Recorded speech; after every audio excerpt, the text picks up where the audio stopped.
guys! Good morning, good morning. Kakagising ko lang. Yan. Umiti muna sa camera. Ganyan talaga itsura ko pagka umaga. Pag bagong gising, sabukot yung buhok. Kala mo na pugad ng ibon. Nag-ayos lang ako ng kaunti. Tumayo ako sa kama para imisin siya. Inayos ko yung bedsheet ko. Kasi mag-isa lang ako dito sa kamang to, tapos sobrang likod ko pala talaga matulog. Itiniklop ko lang din yung kumot ko. Habang tinitiklop ko yung kumot ko, nakatingin ako talaga dyan sa labas ng bintana ko kasi sobrang ganda nung labas ng bintana ko, puro puno. Inayos ko lang yung bedsheet, pinantay ko kahit hindi naman siya talaga mapapantay. Ayan o, tingnan nyo yung labas ng bintana ko. Puro puno, tapos makikita mo talaga agad yung araw. Tingnan nyo nga yung bedsheet ko, natuupan ko pa, ang bilis talaga niyang mayukot-yukot. Yan, 7:53 na pala nung nagising tayo kanina. Hindi naman talaga 7:53. Late na talaga mag-aalas 8 na. Lumabas muna ako ng kwarto. Siyempre, mag-aagahan tayo. Hindi ko sure kung may nakaluto na. Kasi nga, umalis yung mga kasama natin. Si Jundi lamang yung kasama ko dito ngayon sa kumbento. Pagbaba ko, bumaba ako ng hagdan. Pero siyempre, vlogger-vloggeran tayo. Sinatap ko yung camera sa baba. Kaya nakailang beses akong tumayo dyan eh. Tapos, nagpunta na tayo ng kusina. Pinuksan ko muna yung ilaw kasi medyo madilim. Yan, pakita ko sa inyo kung gaano kaliwanag yung ilaw namin. Wow, charot. Tapos, pumunta na ako dun sa kusina. Nauna palang bumangon at lumabas sa akin si Jundi. Nakita ko yung lababo namin. May nakababad ng hotdog tsaka ham. Nagugas lang din ako ng kamay kasi sabi ko, ako na lang siguro ang magluluto. At nakita ko naman yung rice cooker. Mayroon palang nagsaing kanina. Hindi ko lang alam kung sino. Kaya okay yan. Magluluto na lang tayo ng ulam. Yan. Pinaprepare ko na pala yung hotdog tsaka yung ham. Hinugasan ko yung hotdog. Tinanggal ko na yung plastic. Babad yan kasi sobrang frozen pa niya. Kahit nga yung ham tingnan nyo. Pagkatapos kong tanggalin yung mga plastic ng hotdog dyan, parang pinold-fold ko pa yung ham kasi sobrang frozen pa nga. Tinapon ko lang yung plastic. Tingnan nyo yung ham, matigas pa yan. Kaya medyo binabad ko lang muna ng kaunti. Binabad-babad, hugas-hugas, ganyan. Tapos yung hotdog, hiniwaan ko na. Hiniwaan ko sa bawat dulo, tapos nilagyan ko lang ng spiral na guhit. Para pag pinrito ko mamaya, medyo lumabas yung katas sa loob. Kasi cheese dog yan. Kaya hiniwaan ko muna. 6 na piraso pala yung ipiprito ko kasi 3 dapat kami ngayon. Kaso si Kuya JR lumabas naman ng kumbento. Umalis siya medyo maaga-aga. Ayan, ihahanda ko na yung aking paglulutuan. Hindi pala ako nagamit guys ng mantika, kaya naglagay ako ng mainit na tubig.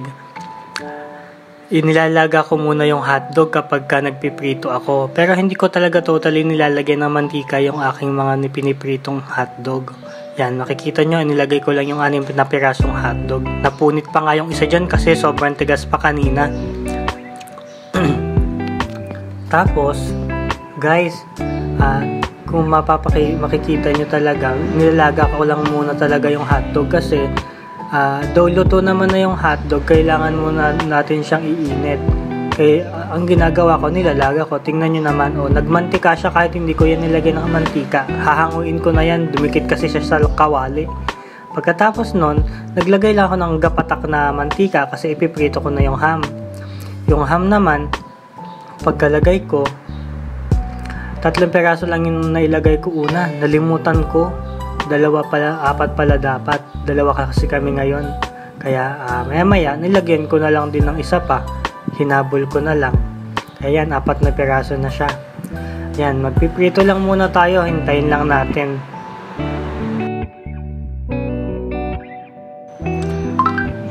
Nagpiprito lang siya. Hintayin lang natin. Medyo matagal-tagal to. Kasi nga, hindi ko masyadong nilagyan ng mantika. Kaya hinahayaan ko lang magluto yung ilalim. Kung makikita nyo ng malapitan, kumukulo-kulo pa yung mantika tsaka tubig na nilagay ko. Pinaliktad ko lang tapos nilagay ko yung katas ng hotdog kanina. Para medyo magkaroon din ng lasa yung ham. Yan, makikita nyo ba yun? Hahanguin ko na yan. Tatanggalin ko na siya sa kawali kasi magpiprito ulit ako ng bago. Tatanggalin ko na siya, ilalagay ko na siya dun sa pinaglagyan ko ng hotdog. 4 na piraso nga pala yan kasi 2 kaming mag-aagahan ngayon. Natanggal ko na yung ham, kaya magsusunod naman ako, magpiprito naman ako ngayon ng itlog. 2 lang muna yung inuna ko, pero 3 talaga iluluto ko. Nakalimutan ko kasing pagsabay-sabayin kasi yung kawaling gamit ko non-stick pan talaga yan eh. Kaso sa katagalan na, sa kakakuskus, naging stick pan na. Kaya tinatakloban ko para medyo mag-steam ng kaunti para maluto yung taas. Pero ang nangyayari naman dyan, pabaliktarin ko pa rin. Ulili kasi ako magluto eh. Hindi naman talaga ako marunong magluto. Mga basic lang. Alam niyo na yun, tamang prito lang ng itlog, prito ng hotdog. Babaliktarin ko na to sa time na to. Nabasag pa nga yung dilaw ng itlog na isa. Kaya sabi ko magdadagdag na nga ako ng isa pa. Nintay ko lang muna matapos, tapos naglagay na ako ng bago. Solo na siya ngayon. Pinarito ko nga ito, medyo napadami pala yung mantika ko. Binaliktad ko kaso ng item. Kaya na. Dadalhin ko na sa lamesa yung pinarito kong mga hotdog, ham at saka itlog. Mag-aagahan na tayo. O, diba? Ang sarap. Kahit medyo lasog-lasog. Ngayon po pala, kukuha ko ng plato ko. 2 piraso yung plato na kukunin ko kasi akala ko sasabay na ako nung kasama ko. Kumuha ko ng 2 plato, tsaka 2 set ng kutsara at tinidor. Naglagay din ako ngayon ng tubig sa baso ko kasi magkakape ako. Yan, natapos na yung pagkuha ko. Ayan o, kita niyo yung basong yan. Sa simbahan kasi ako nagtatrabaho, kaya yung baso namin puro tatak ng simbahan. San Vicente Ferrer nga pala. Ngayon, magtitimpla na tayo. Ay, kukuha pala muna ako ng kanin. Kasi nga mag-aagahan na tayo kahit wala tayong kasabay. Kapag ako talaga yung nagluluto, napapansin ko laging walang sumasabay sa akin. Napapangitan yata sila sa niluluto ko. Alam niyo yun? Charot lang. Yan, ang dami kong kanin, matakaw kasi ako. Tingnan naman laki-laki ng tiyan ko. Oh. Magtitimpla na pala tayo ng kape. Yung kape namin, kopi ko blanc. Ay, hindi pala blanca. Great taste pala, sorry po. Nakakaloka, hindi ba pwedeng ulitin to? Sorry. Great taste white pala yung tinimpla ko. Kala ko kopi ko. Diyan, halu-haluin ko lang yung kape.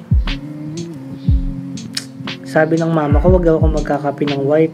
Mag-black na lang daw kasi mataas daw sa saturated fat yung mga kape. Eh, ang hilig-hilig ko pa man din magkape. Pero yan mo na. Magtutubig lang kung marami.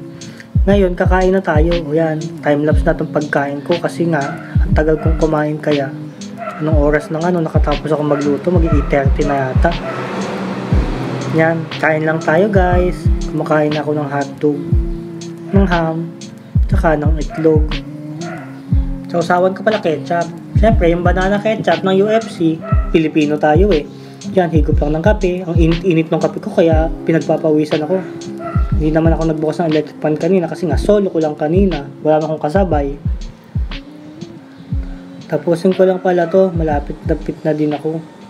Mag-isa naman ako eh. Kaya minamadali ko na lang din. Time-lapse ko na. Minamadali ko pa. Kaloka. Yan guys. Malapit na akong matapos dyan. Mag-iimis na pala ako. Isang subo na lang. Pawis na ako. Makikita nyo oh. Di mo alam kung nagmumuni-muni ba ako, nagbabay pa ako sa camera. Ngayon pala nagliligpit na ako ng pinagkainan ko tsaka pinaglutuan ko. Yan lang muna ang gagawin ko ngayong umaga. Salamat sa panonood!